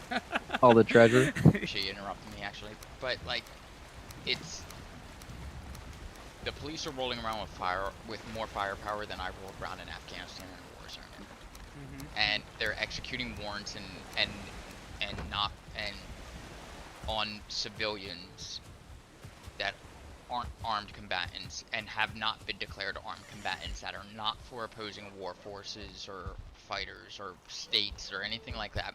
These are unarmed civilians in their households that warrants are being executed with the tools of war, and justified in our media. And I think that's another thing. We have years of Cops, the show Cops, right? I can sing that song off the top of my head, right? Mm-hmm. We have Dog the Bounty Hunter, and let's just run down the list of media that has justified the increased military presence to civilians so that nobody would blink a fucking eye when it comes to police rolling down in an MRAP, or even question why they'd have an MRAP until it rolls down on you yourself, right? Right. Like, this is a cyclical problem. It's a feedback loop of increased military presence abroad, increased military fetishization and hero worship locally, and that pipeline, that roadway, that highway that goes along there and inevitably ends up at police worship, the thin blue line, and a draping of themselves in professional brotherhood with the military. And then it becomes a justification for killology. We're wolves, we're war fighters, we're warriors. When you're not, you're peace officers. You're officers of peace, or that's supposedly what you're supposed to be. Right. So. Yeah.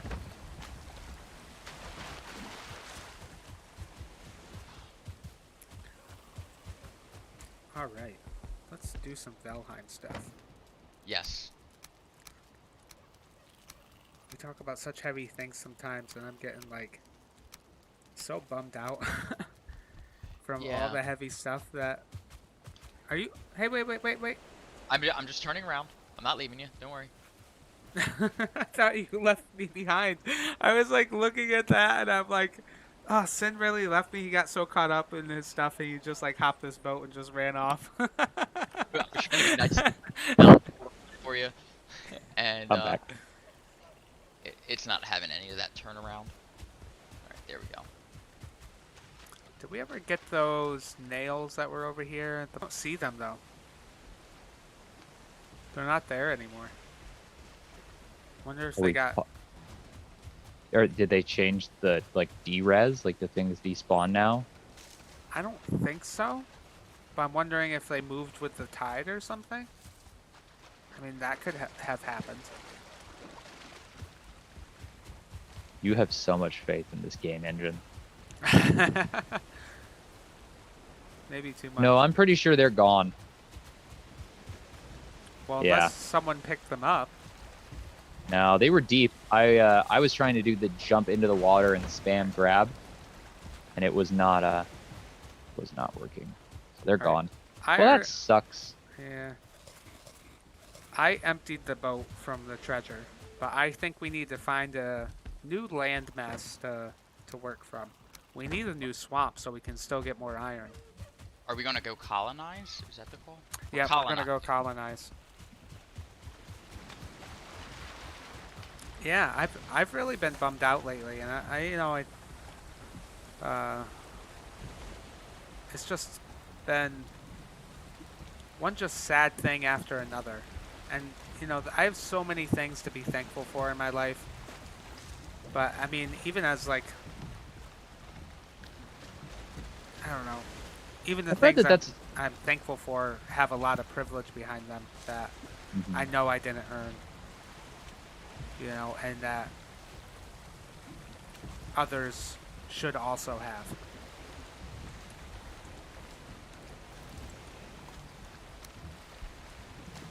The world's a fucked up place, man. Yeah. But then we got Valheim, and we can like colonize our minds out, and like just nothing happens. We're not hurting anybody.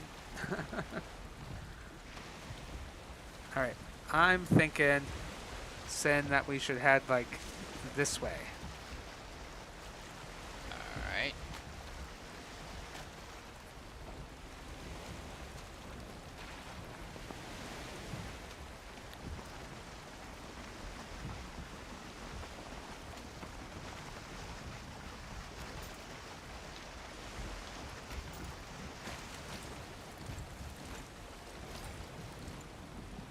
Yeah, at least we Yeah. have Gamers for Peace. That's right.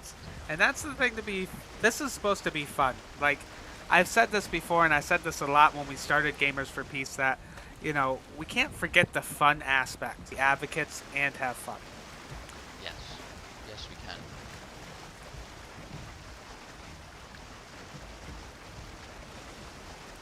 And I think that's important to remember. It is. It is indeed.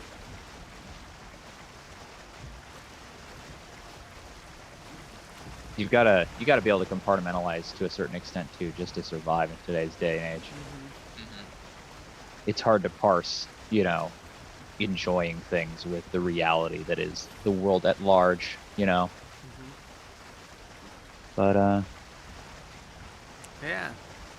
I don't know, man. I spend way too much time on TikTok anymore. Like, it's like it's just random videos of like usually happy things, but even TikTok can sometimes be serious and get you down a little bit.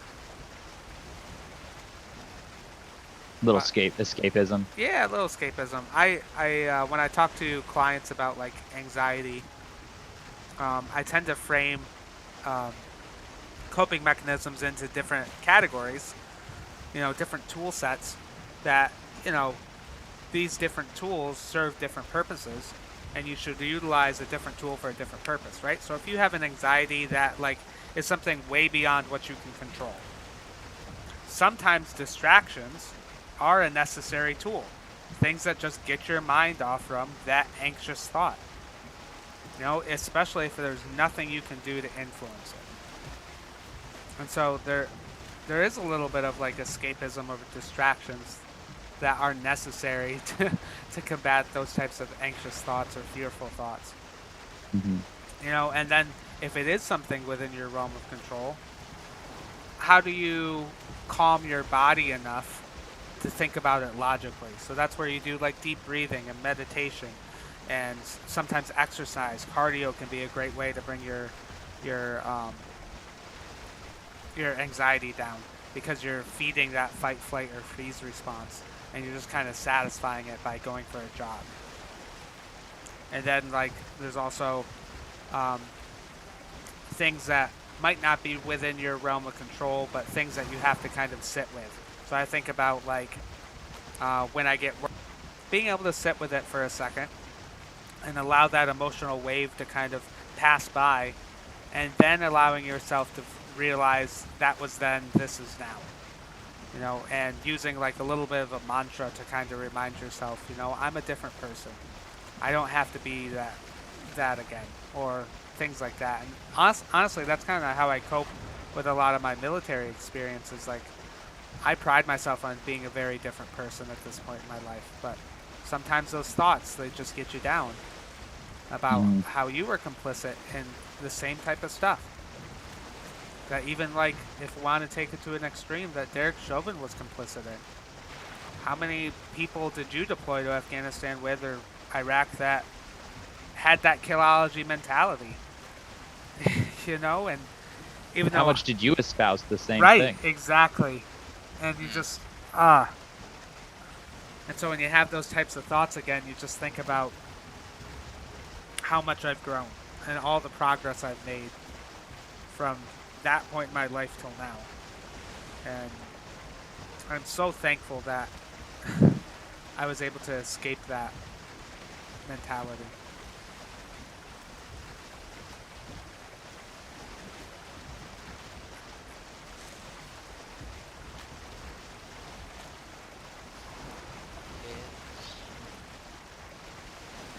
All right, and now we're just sailing into the sunset. Yeah, Isn't that the dream, right? Like, in a beautiful moment. oh, that just made me think. Felt like escaping a cult. Yeah, exactly. It essentially is. Because you do get so like brainwashed. But have you, since you started working for Veterans for Peace now, have you gotten to see anything about the Golden Rule? I'm fascinated by that boat. I have seen a little bit of it, but not a lot. Just understand that Golden Rule, for those that don't know, is, there's a long storied history that I I'm going to express my noobishness. I would butcher if I tried to retell it. But just so to say that it was a direct action, it was a vote of protest used to combat nuclear proliferation and nuclear testing. And it is sailing its journey that it had attempted to do originally, and it's doing work. I'm looking more into it because I'm hoping, I don't know. Yeah, the Golden Rule is a peace boat. It started in the 1960s, and then it went down for a number of years, and then it was brought back. Does anybody know how big it is? It is about the size of the boat that Sin and I are on. It is a small Yeah, it's not very big. ship. Is it a sloop? I'm not. Is it like a Go ahead. 40-foot boat? Um, How big is the crew? it's How many only people like are on it? 4 or 5 people, Okay. maybe. So like a But- 40-50-foot boat, probably.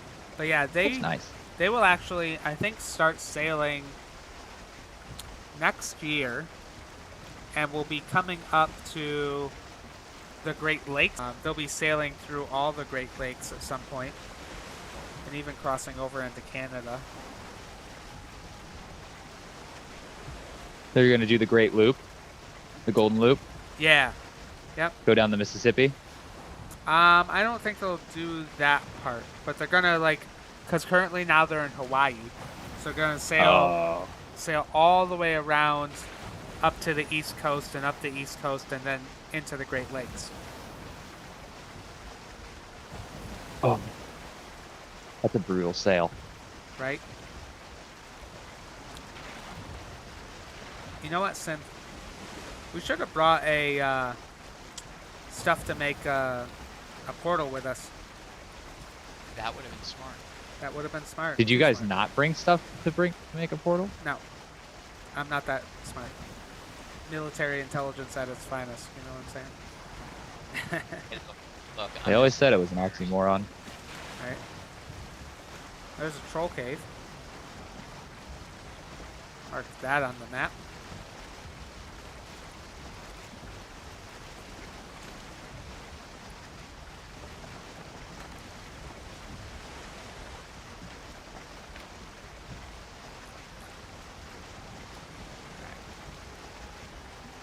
Oh, we docking?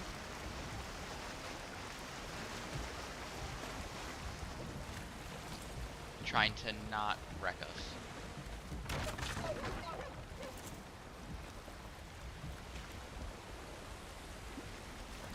I was trying to look for a swamp. I was wondering if I could sail inland here or if I should go further south. What do you think? I'm thinking further south actually, because right there is the makings of a swamp. Wait, Okay. wait! I jumped off the boat. Oh, oh, oh! I applied the brakes. I put on forward thrusters. Thank you, Little Pistons. Little Pistons linked in Yeah. chat the Golden Rule website. I'm gonna have to go check that stuff out, man. Mm-hmm. And it's like I I wish, like, part of being part of Veterans for Peace 2, which I'm Veterans Against the War, and then it transferred to Veterans for Peace, I think in the early 80s. And there's this whole set of activism and different strategies and this, like, legacy these Vietnam veterans have brought to Veterans for Peace. And I'm on the boat, Sin. But there's this, as younger veterans of Veterans for Peace, there will be this little bit of legacy we're going to have to keep up. Sin. There are 2 rocks there. I'm looking right at 2 rocks. I could definitely see that Yeah. one day. 100 years from now, G4P esports teams are winning international matches. They're in the video game Olympics. Right?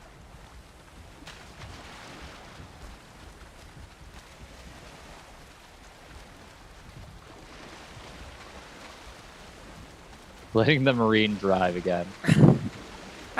Super Destructo says. I know. Well, we hit like 2 rocks. I'm just gonna like. Yeah, I can't even knock it out.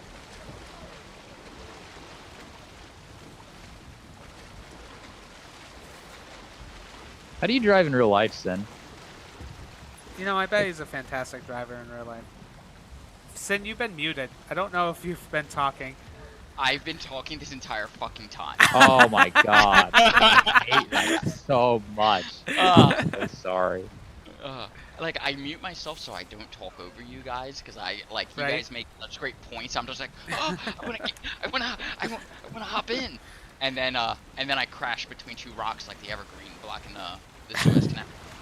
And It was great. Did you draw a dick in the water first? I might have, actually. Should I have. can't tell. Well, I ride a motorcycle decently well also, and that's what I prefer to ride around. It's less K-turns, don't have to worry about shit. You just go Can be fast. cold though. Yeah, it's worth it. I used to think chicks dug it, and then I realized women don't like being referred to as chicks, so I stopped that thought. And so, and now I just ride the motorcycle because I like riding motorcycles instead of thinking that it's the only way to communicate with one of the fair sexist genders. Did you see that skill? That was boat driving skill right there. Way I Just 'cause skirted you know around. how to move a tugboat. Yeah, but I can't ride a real motorcycle to save my life. Actually, I'm- because of my hip So, issues, Sin, are we gonna do a oh, your hip, you can't ride Phoenix? I can't ride a motorcycle. I can't. We I gotta can't get you a, straddle one. I can't even sit on one. do you think you could do a trike? No, I can't. I can't open my legs that wide anymore because of my hip. Oh man. I'll put you in a sidecar. We can get one of those Urals. Right. Krabby wants to ride her Actually- own bike. You could ride with me. That would be great. That would be epic. Actually, I've been thinking about getting a scooter. Oh yeah, you could 'cause, Yeah, you just sit. The Akira VFP Motorcycle Club, but Phoenix leads us on a Yes. Vespa. Hell's yeah. I am 100% about that. As long as I can wear a sweater that has shoulder pad or the elbow pads. I've always wanted a sweater with elbow pads. Oh, I'm with you, man. I'm a blazer with elbow pads kind of guy. Right? Yes. It's- Like one day when I'm Professor Mash, that's gonna happen. Ooh, is that swamp? Krabby says that your Vespa has to be in the G4P colors, though. Deal. 100%. I'm all about these colors. I'm okay with this. I'll write the proposal. Highly sensitive unicorn. If you can talk Krabby onto a Vespa, we can have a Vespa club. I think I just found a swamp. I could not think of a better use for veteran bodies than to roll through Pride Parade on Vespas as like the color guard. Just That would be VFP great. Color guard on Vespas. Krabby's having some side effects to the COVID vaccine. We got our second shot, and we both Oh. have been having bouts of like nausea / like fever Yeah, that chills sucks. / just feeling like garbage. So Okay. she's taking 5 tonight. That's why she's not here, Super Destructo. She's here in spirit. Now is probably head back and probably call it a night. But I'm gonna keep this swamp on my map, and I'll come back here later this week and start raiding it for stuff. See if we can find anything. That's a good idea. Last thought on the motorcycle thing, though. I just have to say this out loud. Oh my god, I cannot wait to be able to ride electric bikes. All right. All I want in life. Because my last experience with riding, I had a really stiff clutch, and it made me want to hate myself. And the idea of just like 0 to 60 in like 3 seconds with no gear shifting and just the beauty of electric bikes. Very excited about the future. I'm here for. Oh, I fell off the boat. Oh. You ran me over. Oh. Alright, I'm on. Okay. Right. I'm gonna Yeah, keep this. super dis. Please. Sorry, go ahead. No, I was just saying I was gonna keep this swamp in mind, and we'll come back here to. I'll come back here later this week and put um, a portal down. The symptoms for the second shot apparently can take a couple of days to fully get into swing, and then they can last for a couple of days after that, which sucks. We thought that if you got past that 12-hour bout of like everything like is terrible, and nothing happened, that you were like mostly good, but turns out no, like several days. Really? Mine only lasted 12 hours. Nice. Yeah, it's I was different for lucky. everybody. Yeah. Still better than the fucking plague, though. Let me tell you. Right? Yep. Yep. Oh man, the world. Right. The world. The All of it. Um,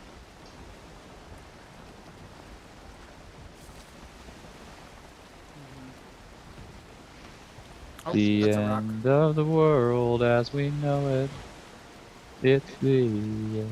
Anyway. So, okay, before we end stream, while we're on this little return cruise, right, we always like to give good options or, like, what somebody can do, right? Yeah. Yeah, like when posing things. So, what can we do about 1033 and the militarization of police? I know that's, like, Oh, big yeah. questions. Like, obviously I'm not expecting either of you two or myself to have the answer and solve this problem, but how can our audience, how can we as veterans that are concerned about this do something? And what does direct action in this venue look like? Well, it's funny that you bring that up because some Democrats have proposed cutting the program at least a little bit recently. And that is something at least we can do is, calling our local congressman in support of that bill. Absolutely. And for the strengthening therein. Something that needs to be discussed as we talk about Right. solutions with this is that we had sort of a milquetoast response to it in 2015 that was sort of ineffectual. And then in 2017, Trump went hog wild and unrestricted everything. Right. All of this has been done through executive order. So you said there's a bill now that's coming up. Yeah. So that's So kind Congress is going to take some real action. that's kind of what prompted me looking. I think Lisa had posted it a little while ago. Super Yeah. Destructo, they don't pay for the MRAPs. We give them to them for free. They are free. That's right. So more than 24 House Democrats are pushing President Biden to issue an executive order. Oh, so it's not a bill. Banning the See? transfer of military-grade weapons to local police departments. It is led by Representative Hank Johnson of Georgia, who's arguing for this executive order. So,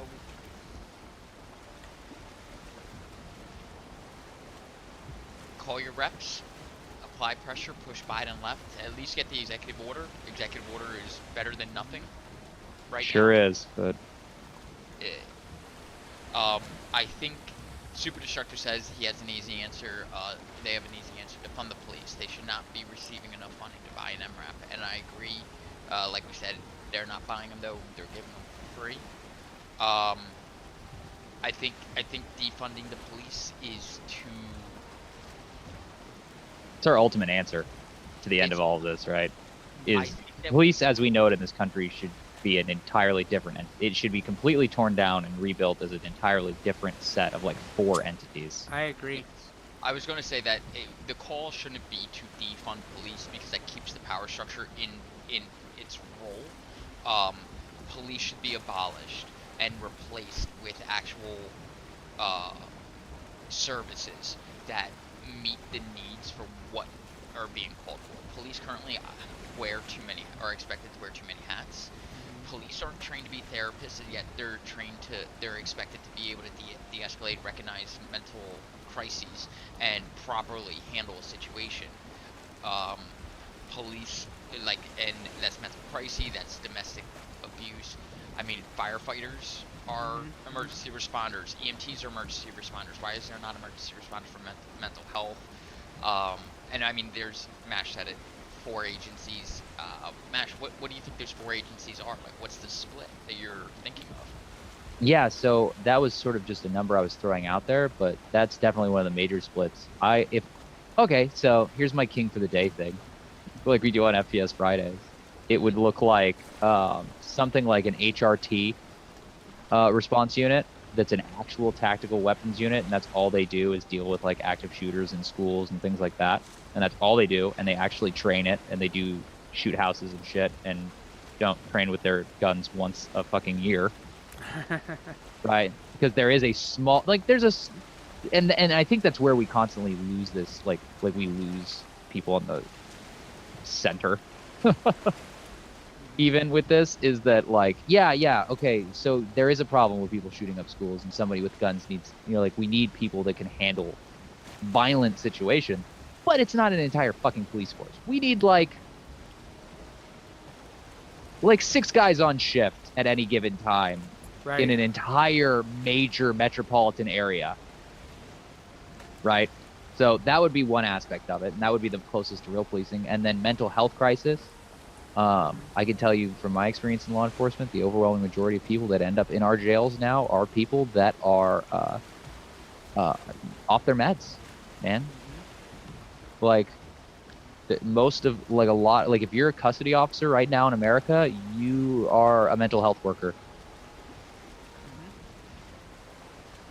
So I'd say just starting there, like not having a guy with a gun show up to, like, Krabby posted something in the news earlier today about a 73-year-old demented woman who walked out of a Walmart with $13 worth of goods. You know what I'm saying? Anyway, she had dementia. She was, like, not in her right mind. Right. And she had another thing, something else, aphasia, I think, something that made it difficult for her to communicate. Cops rolled up on her, and within 30 seconds, they had broken her arm, done all this horrible stuff. They threw her in in a safety cell at their jail, and then they were laughing about it, and it was this horrible, horrible thing. And it's like, that woman needed, like, a kind hand. Like, if you watch the video, like, she just needed a mental health person to come up and be like, ma'am, how are you? Hey, what's going on? Like, what are you doing out here? Let's get you home. You're on the street. It's dangerous. Right. Should have been the response. Instead, she got her arm cranked up behind her so bad it broke her arm and dislocated her shoulder. Right. And 2 jackasses. Sorry. Well, when your only tool's a hammer. Yeah, everything looks like a fucking nail. Yep.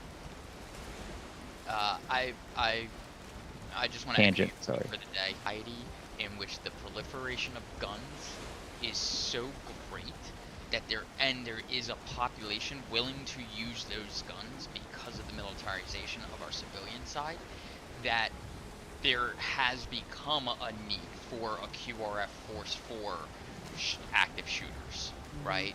But the way that QRF force is currently trained, operated, and who they think is the active shooter, like their internal cognitive bias about who they believe is a shooter, is not the reality that we all live in. The reality is that it is more than likely a white male that is firing a weapon, and in a crowd of unarmed protesters, or not protesters, excuse me, in a peaceful location which has no violence or anything going on. It is acts of white supremacist terrorism that is to enact that ideology that is an outgrowth of the over-militarization of our entire population. So we do now, a need has been created because of the militarization of the police, that we have to have a response. So I agree, and like in a firefighter type role, and they are not patrolling, they are not executing warrants, they are not doing shit, and other than responding to active shooters. Exactly. You were training to respond in the best way possible at the highest pinnacle of technology and de-escalation tactics with the least emphasis on violence, and violence should only be used to cease a threat, not to kill or to be the first go-to. So that's that one police force, and then obviously the mental health side of things. And I think if King for a Day, that entire budget of policing, the near $1 trillion we spend on military in the U.S., is completely rerouted into the social safety net programs, social welfare programs that prevent the need, that assist with the material conditions that prevent the need for oppressive policing. Like if we were funding child protective services properly and our mental health and had a UBI or a social safety net that included medical care for all and education subsistence and all these other things, we literally would not need cops rolling 8 cops executing a warrant for suspected cocaine selling distribution, right, on somebody that has like no weapon, no drugs were found, nothing. Like, we haven't even heard further like reasoning as to why they felt they needed to execute this warrant in such a way instead of just subpoena him as a bench warrant. Why Yeah. an officer of the court wasn't present to, like, there are so many things wrong in how many hats and duties of the state that police are expected to execute, and we don't need police. We just don't need them. And like, because the answer to the problems are the material conditions under which people are living, and the adapt to the times so that it best serves the people, and we need to regain sight and take that back from the economic agenda of capitalism and make it back into a social contract that does not need a police state to protect property and the moneyed interests. Yep. Well, since What about you? No, you know, when I think about policing and transferring this money, a lot of these programs do already exist. They are just not funded in a way that allows them to help to their fullest extent. You know, when I think about the homeless shelter in my local city, there's an old hotel that's literally like around the block from this homeless shelter that they've been trying to get the city to let them have or buy so they could turn it into more housing. But the city keeps pushing back because they don't want homeless people in downtown.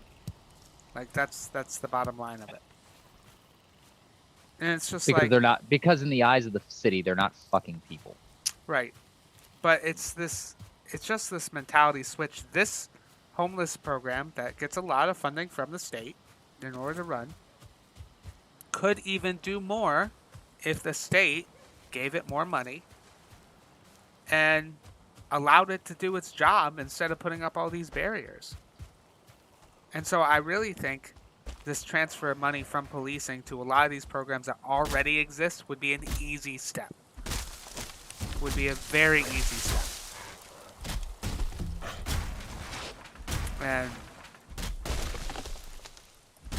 you know, then we would have, like, really, like, caseworkers type people responding to calls and being like, okay, what do you need? How can we help? And then they help people get connected to these services. Why is this old lady shoplifting? Well, a caseworker could have responded and been like, oh, well, turns out she has dementia. We need to find out what home she's from or where she needs to be.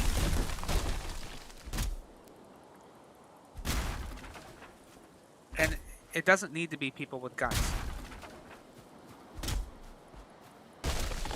I think even for things like shoplifting, it should be caseworker. Because there's a reason that person's probably shoplifting. more often than not, it's not for some Oh, yeah. nefarious reason. It's because that person needed something. I don't know if you guys ever heard this, but I remember being told this like lie growing up. Just like I remember hearing this around that like one of the most shoplifted things was baby formula. Mm-hmm. And then hearing the response that I was given, like growing up as a conservative, was that, oh, the reason is because they use baby formula to cut meth. And so they try and trick you with this statistic that like, oh, it's, you know, people need baby formula, but really it's just druggies and they're meth. How is And that? it was like, How's that even logic? I don't know, man. I just to think about I'm thinking about the illogical responses to these programs, right? Like the kinds of bullshit that would come up as like why you couldn't just take care of fucking people like they're human beings. Mm-hmm. And I'm reminded of that. I was reading an article the other day that talked about actually how Maslow's hierarchy of needs comes from a Native American, I think Blackfoot specifically, concept. That Really? Maslow actually spent a few months living among this Native American tribe. And not long after, he came up with his Maslow's hierarchy of needs. But anyway, how this Blackfoot tribe doesn't have a word for poverty. The closest thing they have is someone without family. Because in their society, people didn't have poverty. Like, poverty wasn't a thing. Because material possessions weren't a huge thing. Right? But you always had provided for you enough by the tribe. Enough food, clothing, shelter, all the necessities that you would need are just kind of provided because they recognize the necessity for people to work together to provide these things for each other. I mean, And that's the anarchist dream, right, man? Right? That's all we want. But I think that's just Everybody a be beautiful taken care of. concept. Like, I when I worked for CPS, there was always a lot of times I was like, well, this family just needs this. They're like, okay, well, have you tried connecting them to this or this service? I'm like, why don't we just give it to them? Like, we have the money. Just buy it. Right? Like pack and plays. CPS only had so many pack and plays they could give away, so they tried everything they could not to give them away. But imagine if we could just give away pack and plays, a very necessary child care tool, right? But Phoenix, that's communist. And we need that money for bombs. Just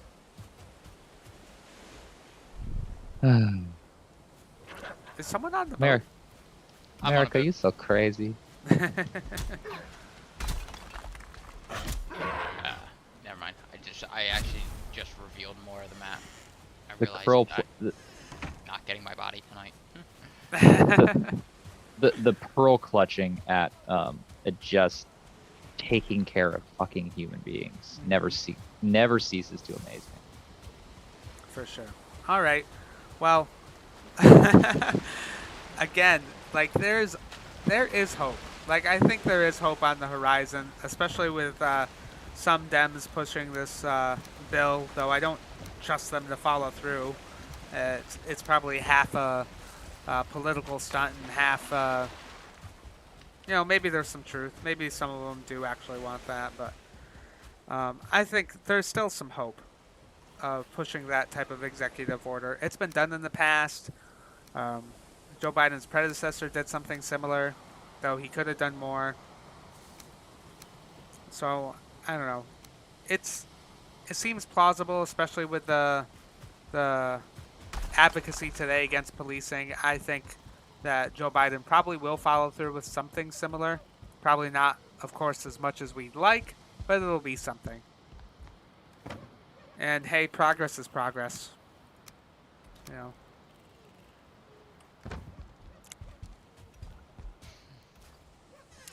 I think there's this, we often get caught in between this idea of like, Like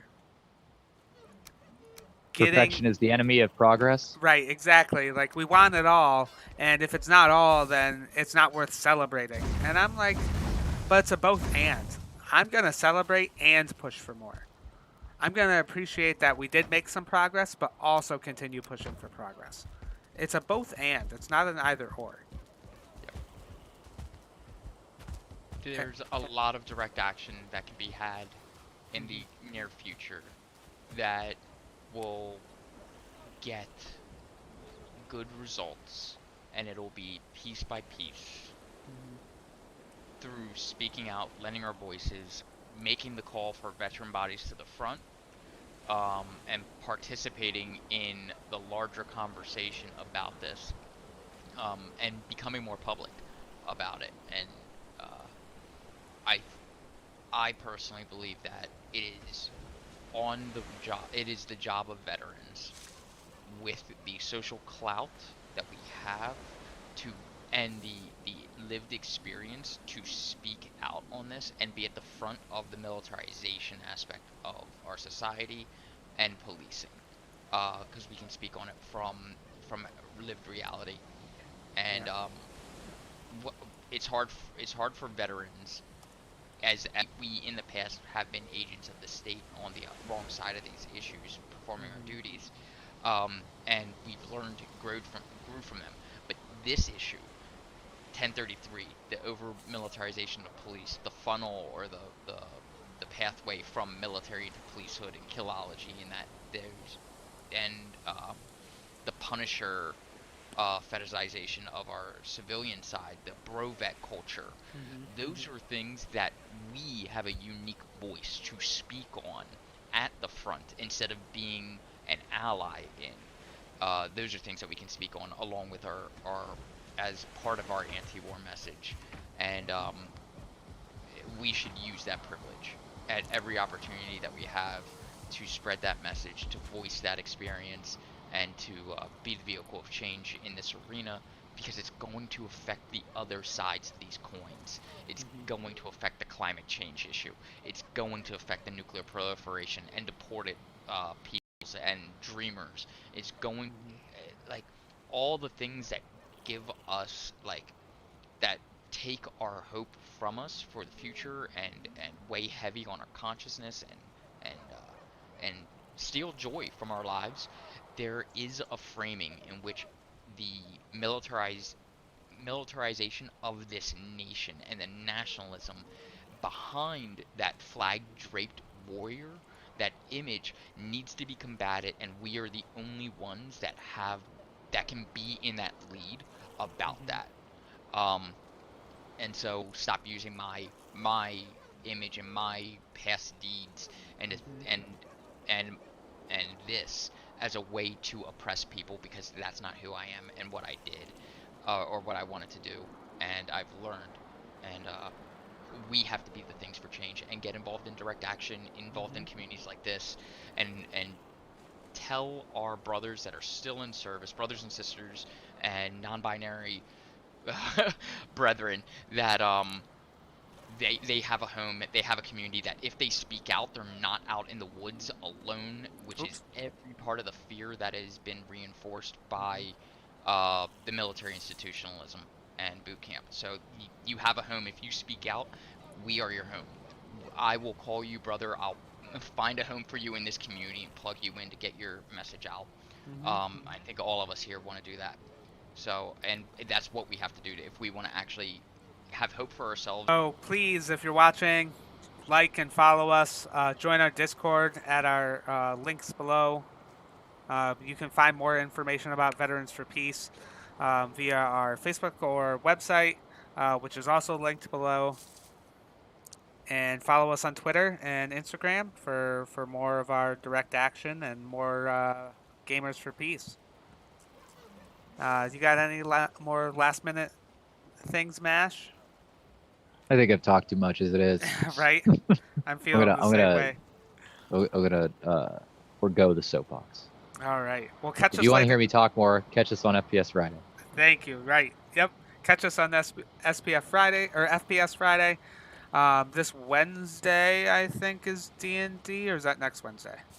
No, Next this Wednesday, Should or this Thursday is Rocket League. Correct. Hold on. I'm pulling up the calendar right now to verify. I think I that's their lost first track of stream, it. too. This Thursday, 8 p.m. Eastern, is Rocket League's first stream. Yes, that's exciting. So we're hyped. getting some more stuff in the works and out on Twitch, and I hope you can catch us for Rocket League on Thursday. That's exciting. And then, of course, FPS Friday, and then Sunday Community Game Night. So I hope you get activated and play some games with us and chat with us. And we got a good community going in the Discord, and I'm really excited for how much it's growing and how quickly it's been growing. So I hope we get a chance to converse in there off stream, and of course on stream every Monday. All right. Phoenix, you're awesome. Just picking up mad props. Thank you for- very much. I'm glad this Valheim stream has kept going. I do enjoy it. It's fun to play, and I appreciate you hosting the server too, Sin. So I think I play it the most, I think, at this point. But so it's really become my Valheim, right? So Anybody can join. Anybody can play. that's right. I could always use more help. All right. Thanks everybody for joining us, and have a good night.